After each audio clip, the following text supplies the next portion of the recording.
Ward is CNN's chief international correspondent and the author of On All Fronts. She's a veteran Syria reporter who is recently back from Myanmar. She was granted access by the Tatmadaw, Myanmar's military, which seized power on February the 1st in a coup. Welcome, Clarrisa. Thank you, Fred. So I know, when you go into these kinds of circumstances, it's extraordinarily heroic, but you are often surrounded by government minders and security. Were you able to was there any point at which you felt as though you were able to get a sense of how people on the ground in Myanmar are reacting to this fairly brutal crackdown? Well, our expectations were very limited for exactly the reasons you say. We were surrounded by minders, a convoy of soldiers. We had plainclothes security officers filming our every move. We had translators, you name it, we had it. And so we didn't anticipate that we would be able to really interact with ordinary people. But we had this extraordinary moment where we finally were given permission just to shoot some video in a market, a simple, ordinary market, simple, ordinary people. And within minutes of us taking out our camera, even though we were so clearly surrounded by security forces, one man flashed the three-finger Hunger Games salute. That salute has become the symbol of defiance against the military coup. And then he came up to us. I asked him, why did you show us that gesture? He said, because we want justice. And then another man came up and said, we're not frightened. And then another woman came up and said, we want democracy. We don't want to go back to the dark age. And there was this profoundly humbling and moving moment where I suddenly heard the entire market was galvanized with the sound of people banging pots and pans. That's, of course, a sort of old tradition to ward off evil spirits, but it's become the signature sound of resistance in Myanmar. And I was so struck by the extraordinary courage of people who were able to demand democracy and dignity, even standing right in front of our junta minders and guards. Now, we do know that the Chinese and the Russians have supported the military.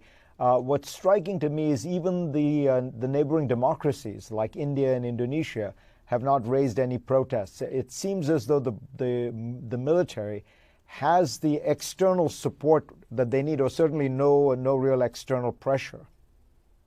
And that's why people were so desperate to talk to us, because there is a sense of crushing disappointment from the people in Myanmar that the international community is not able to act in concert and condemn universally what's happening and essentially put a stop to it.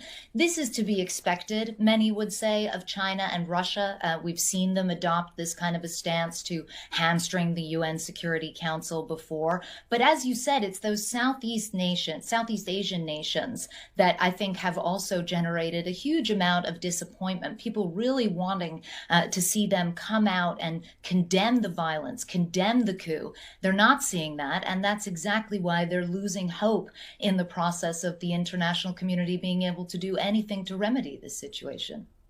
I want to ask you about that comparison to Syria, because one of the reasons that Syria became so very bloody was that the regime and others exploited the many deep cleavages within Syrian society between the Alawites and the Sunnis, between the Islamists and ISIS and the secularists.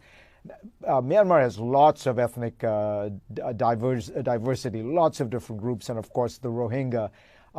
Is it likely? Can you imagine a kind of downward spiral where it becomes really a kind of all against all civil war? I can, but not exactly for the reasons that you're describing. There's no question that actually the Tatmadaw tried to exploit some of those divisions and tried to woo some of these ethnic groups. That appears to have backfired, and they're not playing ball. And when I look at a regime that is essentially willing to kill its way into victory, to destroy its own country, to protect its own interests, and then you also have the complexity of many different ethnic groups. And on top of that, the sort of ineffectiveness of the international community standing on the sidelines, wringing its hands, issuing statements and condemnations, but not really being able to effect any forceful kind of robust action. That is what makes my stomach drop and my heart ache when I think of the potential for Myanmar to devolve into a bloody civil war along the lines of Syria. Powerful and courageous reporting. Clarrisa Ward, thank you so much. Thank you.